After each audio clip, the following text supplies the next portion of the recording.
Gianfranco, la polemica continua.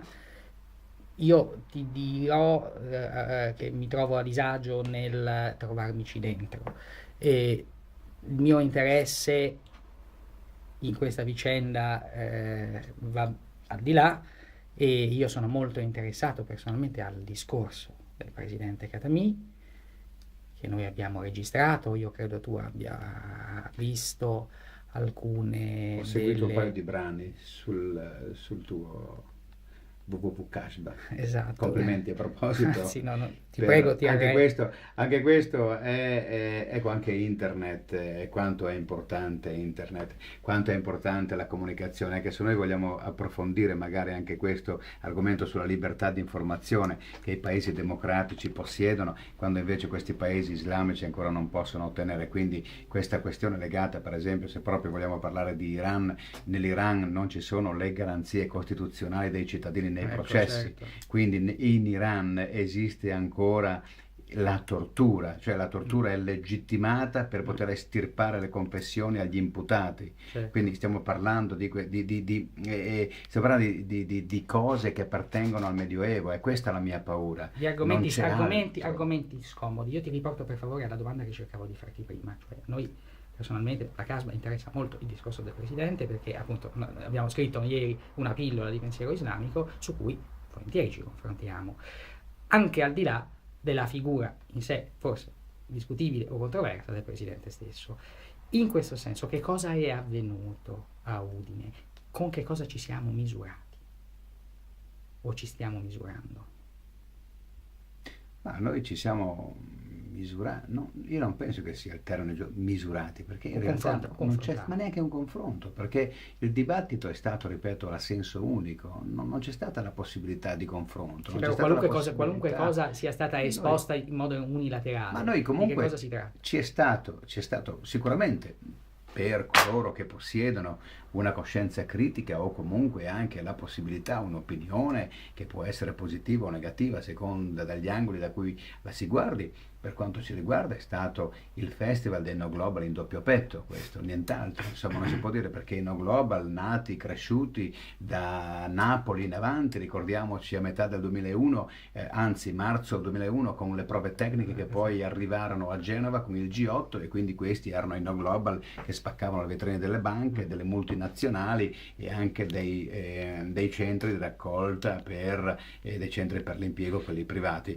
Questo è quello che noi ci hanno descritto, descritto. Noi ci siamo confrontati con un mondo falso, con un mondo paranoico. Non è il mondo, cioè il mondo che loro ci descrivono è un mondo che non ci appartiene, non è il mondo della libertà, ma è il mondo della falsità, è il mondo del totalitarismo, è il mondo, come qualcuno lo ha definito, io non penso che questo sbagli, del fascismo islamico. È il problema è uno solo, il problema è che questo è il mondo dal quale noi siamo riusciti a sfuggire e a sottrarci tanto tanto tempo fa. Cuius eius et religio. Noi siamo passati dalle guerre di religione e ci vogliamo tornare proprio a causa di quelle religioni che trasformano il peccato in reato. Ciò che è peccato ed è reato è pericolosissimo, e questo è il problema che forse coloro che hanno assistito a questa, non so come definirla, insomma, questa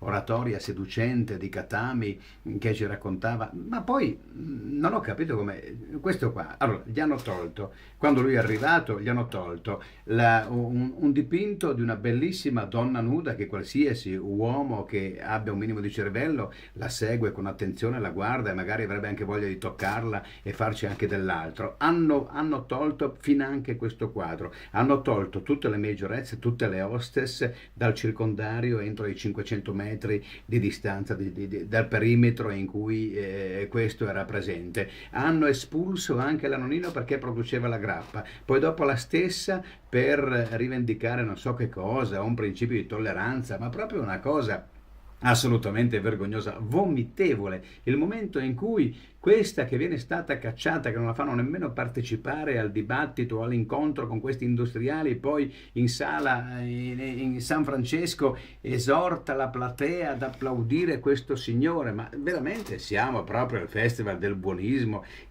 proprio è il mielismo assoluto.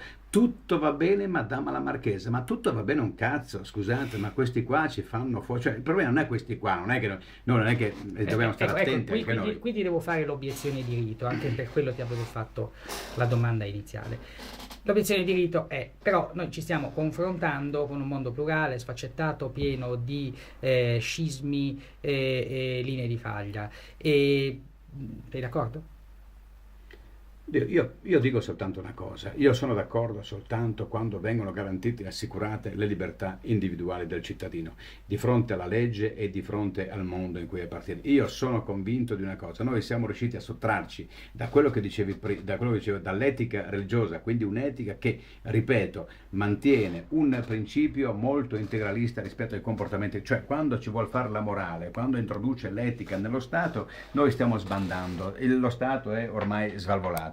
A questo punto, quando una religione, ma il problema non è cioè la religione fa il suo e va benissimo, il problema sono gli uomini che utilizzano la religione come strumento di potere. Questo è pericoloso e questo è dannoso per l'umanità. Noi siamo usciti dall'oppressione religiosa 1960, eccetera, o anche prima, eccetera. Poi tu c'hai una foto bellissima di Giordano Bruno, se non vado errato. No, quindi ti faccio i complimenti, 17 febbraio del 1600, quindi dobbiamo onorare queste persone, insieme a lui anche Paolo Sarpi, che noi abbiamo la fortuna di avere un busto in via Paolo Sarpi, è una via di Udine che è stata proprio nominata a questo straordinario personaggio. Allora, noi dobbiamo stare attenti a questo. L'etica religiosa noi siamo riusciti a sconfiggerla soltanto grazie al capitalismo, soltanto grazie al mercato, soltanto grazie alle libertà individuali. Queste hanno consentito di liberarci da quel potere spirituale che voleva appropriarci anche dei comportamenti sotto le coperte, in questo caso degli italiani, ma che tutti vorrebbero coprire, per esempio, capita per esempio in questi paesi islamici e musulmani. Ecco. Beh, insomma, in Arabia Saudita si sgozza ancora, insomma, non è una novità questa, no? Se dobbiamo fare un confronto. Ascolta, sulla vicenda della Javan, tu hai seguito più o meno... Ho seguito dal tuo sito e poi ho ascoltato degli amici e quindi mi pare anche quella una situazione molto grave. Ecco, ma perché con la Javan il confronto e con Khatami e Tariq Ramadan no? Perché il confronto? Perché la Shadort veniva confinata in un confronto, in un programma in cui era previsto il confronto alle 14, mi pare, del pomeriggio alle della 6, alle domenica 16. o alle 16, esatto. E poi invece per 3 giorni abbiamo subito soltanto tiritere a senso unico. Non ho capito perché con lei il confronto sì, allora potevano chiamare Qureshi, perché non hanno chiamato lo scrittore inglese da genitori pakistani che ha avuto, sicuramente non è stato un dibattito privo di vivacità e anche di interesse per tutti, quello che si è tenuto a Roma domenica scorsa, condotto anche da Paolo Flores d'Arcais, anche lui è inutile che ci parli di mancanza di laicità. Volevo dirti, spezziamo la lancia in favore di Vicino Lontano, per favore, perché io la trovo un'idea geniale. E se non lo fai tu, lo faccio io, No, anche a nome tuo. Io penso che sia posto questo, perché e va benissimo, cioè adesso non è una critica a Vicino Lontano, però Vicino Lontano, l'organizzazione di Vicino Lontano debbono anche accettare delle critiche, cioè, già che stiamo parlando di confronti, stiamo parlando di apertura verso l'Oriente, stiamo parlando di apertura verso paesi che per noi sono misconosciuti, o con quelle persone che non abbiamo un contatto diretto o che pur non conosciamo i loro comportamenti, i loro strumenti, eccetera, è giusto che si sappiano anche queste cose. A me sarebbe piaciuto con Tariq Ramadan magari sentire qualcun altro, non so, Carlo Panella per esempio, che gli dicesse qualche cosa per capire, in modo tale che si possa avere un confronto. Mi pare un po' così molto apprezzabile il fatto che sia arrivato a Udine il vicepresidente, anzi l'ex presidente di un paese importante come l'Iran. Però scusate un attimo,